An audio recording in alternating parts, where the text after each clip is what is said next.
অনেক গান নাচ দেখছেন। আমার রসুলের এই শানগুলো কিয়ামতের ময়দানে আপনার জন্য সাক্ষী দিবে, সেটা যদি মনে করেন আজকে শুনে যাবেন। আমার রসুল যদি কোনো দেওয়ালের উপর যদি তার পা পতিত হতো, পা যদি রাখতো, সে দেওয়াল পর্যন্ত জিন্দা হয়ে যেত। সুবহানাল্লাহ। সেটা আমার কথা না, হযরতে জালালউদ্দিন কথা। শুধু তাই না, আমার রসুল মরা গাছের নিচে বসলে সে মরা গাছ জীবিত হয়ে যেত। আমার রসুল আঙ্গুল ইশারা করলে আসমানের চাঁদ দ্বিগণ্ডিত হয়ে যেত। আমার রসুল যদি হাত দিয়ে ইশারা করতো, ডুবন্ত সূর্য উদয় হতো। সুবহানাল্লাহ। আমার রসুল যদি ইশারা করতো, গর্ত থেকে মানুষ উপরে উঠে যেত। আল্লাহু আকবার। আমার রসুল জমিনে বসে জান্নাতের মধ্যে হাত বাড়াইতো। আল্লাহু আকবার।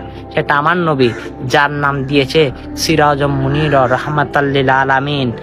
আর আমার নবী এমন একজন নবী, সকল মাখলুকাতের সর্বশ্রেষ্ঠ নবী হচ্ছে আমার নবী, সর্বশেষ নবী হচ্ছে আমার নবী, যে নবীদের সরদার হচ্ছে আমার নবী। আল্লাহু আকবার। সেই নবীর উম্মত হয়েছেন, গর্ববোধ করেন। ভিডিওটা পারলে শেয়ার করে সকল মানুষকে জানিয়ে দেন। আমার নবীর সম্মানগুলো মানুষের কাছে তুলে ধরুন। দেখবেন কঠিন হাসরের দিনে আপনাকে হাত ধরে যদি জান্নাতে না নিয়ে যায়, অবশ্যই আপনি তখনই বুঝতে পারবেন যে নবী কান্না করে ইয়া হাবলি উম্মতি, ইয়া হাবলি উম্মতি, সে নবীর সঙ্গে আপনার হাসর নাসর হবে। আলহামদুলিল্লাহ, ইনশাআল্লাহ। হ্যাঁ, আপনি তো শুনেছেন। ভিডিওটা শেয়ার করতে ভুলবেন না। আমিন।